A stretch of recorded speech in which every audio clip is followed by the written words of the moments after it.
Alexander Volkanovski, the UFC featherweight champ, is chomping at the bit to face off against Islam Makhachev in the Octagon. And of course, to prove him wrong, Makhachev's winning streak now stands at 11 after he got a submission in the second round against Charles Oliveira. This gave him the new lightweight title holder. To see why a storm is brewing between Volkanovski and Makhachev, and for news about Arnold Allen's title picture being murky, stay with us. First up, Makhachev eyes the future. After his victory celebrations, Makhachev quickly started thinking about the first fighter who would likely challenge his reign. Together with coach Khabib Nurmagomedov, he laid out his Aussie plans for the first part of next year, where he intends to defend his title against Volkanovski. He's been forehead against forehead inside the Octagon with the Russian, and now it seems likely that the featherweight title holder will have the opportunity to claim champ status in 2023 before a home crowd. But pundits and fans, as well as Makhachev's camp, think there's not much chance of that happening. That view is upheld by the opening odds. BetOnline.ag has Volkanovski at a plus 300 underdog, while it pegs Makhachev as a minus 400 favorite. The featherweight size has Makhachev doubting the possibility of the bout too. And those remarks are what has Volkanovski all riled up. Volkanovski spoke frankly on Submission Radio recently. To hear what he had to say, keep watching. Next, Volkanovski can't wait to get in Makhachev's face. On Submission Radio, the featherweight spoke about UFC 280 and Makhachev's dominance. From 2017, he was the first fighter to defeat Do Bronx. He said he saw Oliveira's dubious decision to stand immediately in front of Makhachev and made it clear that Makhachev is in for a bad surprise if he's expecting Christmas for a second time when their matchup happens at the next UFC in February 2023. He all but told Makhachev he wasn't simply going to stand in front of him. Makhachev, according to Volkanovski, would have to find and figure out the puzzle he would find Volkanovski to be. He might try to grab a leg, Volkanovski said, but then he'd need to be in the right position and be comfortable to shoot, and Volkanovski said he wouldn't allow that. Then, said Volkanovski, he might get desperate and try to grab at the legs. These are things Makhachev hasn't had to deal with up to now. He added that Makhachev simply didn't have the required footwork, and he would pay the price. He also reacted to Makhachev's comments about his height. The Russian called it a disadvantage, but the featherweight is convinced his stocky, short build will help protect him against control and takedowns. Him calling me short, I don't think he realizes that helps me in a situation with someone like him, Volkanovski suggested. He also said the true size advantage of having the weight Makhachev is carrying will be a big factor in any confrontation between the two. He, Volkanovski, would be incredibly hard to hold down. His build, he said again, could do nothing but help him against Makhachev. Now, more of Volkanovski on Submission Radio. Volkanovski continued in the same vein during the interview. He said he's hard to get down, and when he is down, Makhachev doesn't have what it would take to hold him down. He would always get back up, something his build helps him with. That is the one thing he's not worried about. There was no doubt in Volkanovski's mind whatsoever that he would be avoiding a similar fate as Makhachev's past opponents. He believes that Makhachev will realize that early on in any bout between them, and he added that he looks forward to looking into Makhachev's face the moment he realizes it. Makhachev is used to exercising control in his bouts, and that, says Volkanovski, will be difficult for him in this bout. He also commented on being underestimated due to his size. According to him, people think they have him all figured out. They think he's small, but within minutes in every fight he's had, there comes a moment when his opponents realize he's more than a handful. He relishes the look in their eyes when that happens. And it is beginning to look like Makhachev is serious about fighting Volkanovski. There's more about that coming up shortly. Keep watching. Meanwhile, no clear title contender emerges at UFC Vegas 63. Volkanovski was hoping a clear number one contender would emerge at Vegas 63, but unfortunately the title landscape is as murky as it ever was, especially after the Arnold Allen vs. Calvin Kattar fight. Allen was paired against Kattar, his first top 5 opponent after his TKO in the first round against Dan Hooker in March at UFC London. He had hoped to continue his momentum. This was his first headliner, and he managed to get the win, but it wasn't all that clear-cut. Kattar tried to execute a flying knee, but he landed awkwardly and tweaked his knee. The cage-side physician cleared him to continue, and he ended up going down for good in round 2. Allen threw a targeted kick to Kattar's left leg. Kattar shifted to put weight on his right, and the leg gave out completely. After the match, Allen appeared frustrated with the way the win came about. It was similar to the eliminator between Brian Ortega and Yair Rodriguez earlier in 2022. During the post-bout presser, Allen said there was an injury with Brian and Yair, and a close decision in the bout between Emmett and Calvin. irrelevant. He wanted this performance against Kattar to stand out so that he could legitimately request a title shot. Now he said he found himself in the same boat, so there is no clear #1 contender. Volkanovski seems to be focused on Islam Makhachev, the newly crowned lightweight champion, but in the meantime there is a chance of the creation of an interim featherweight title. If this happens, Allen says he would prefer to be involved. When asked about a preferred opponent, Allen said he had no specific preference. To see what Dan Hooker said when he weighed in on the Volkanovski-Makhachev fight,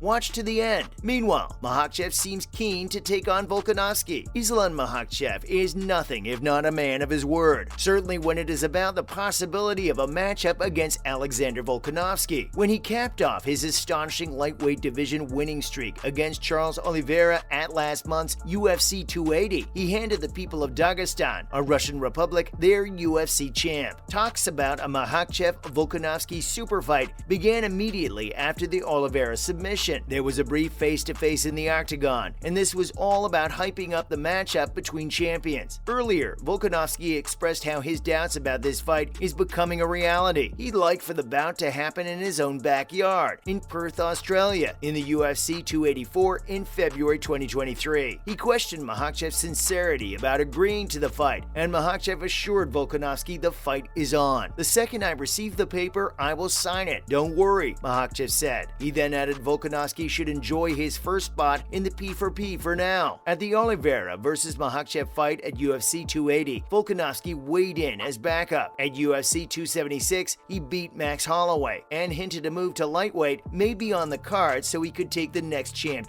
UFC 284, very much still in the works, may include a matchup for the bantamweight title. A matchup between Volkanovski and Makhachev, champ versus champ, would be a first since UFC 259, and the bout between Jan Blachowicz and Israel Adesanya. But until there is ink on the contracts, the day will belong to speculation, even if Makhachev seems to be keeping his promise to Volkanovski. Finally, Dan Hooker has weighed in, saying Islam Makhachev is underestimating Alexander Volkanovski. Firstly, one can almost imagine Arnold Allen's frustration at being out of the mainstream discussions at the moment. He's hungry for a title, but all the focus is on the developing Volkanovski versus Makhachev confrontation. On Submission Radio, Dan Hooker said Makhachev was hoping to quickly snatch up the featherweight title, but that he may be in for a rude surprise. Hooker said, "But they're really in for a whole lot of trouble. That's an incredibly difficult man to hold on the ground. Like he keeps saying he's short and stuff like that, but holding him on the ground, holding a guy that's that stocky on the ground is incredibly difficult. He feels Makhachev is in for a tremendously difficult test if the fight against Volkanovski goes ahead in Perth as planned." Volkanovski has made his featherweight mark, having competed up to 170 pounds. He remains unbeaten and has defended his UFC title successfully 4 times, and now he's chasing a dual championship status. He's also weighed in as a backup for the Oliveira vs. Makhachev fight, and now he's more than ready for his ride to 155-pound gold. Dan Hooker is a teammate of Volkanovski at City Kickboxing. When he travels to New York to take on Claudio Puelles at UFC 281, he'll be joining the middleweight champ, Israel Adesanya, another kickboxing legend, when he faces off against Alex Pereira. Hooker, Volkanovski's teammate at City Kickboxing, returns to action on November 12th when he takes on Claudio Puelles at UFC 281 in New York. Headlining the Madison Square Garden card is another City Kickboxing standout, middleweight champion Israel Adesanya, who faces Alex Pereira. While there is plenty of good fighting and excellent fighters stepping into the Octagon, the main focus in the sport is on the potential for a Makhachev versus Volkanovski champ face-off. And boy, what a matchup that promises to be. Thanks for staying with us. That's where we end today's video. Remember to keep your eyes peeled for more uploads.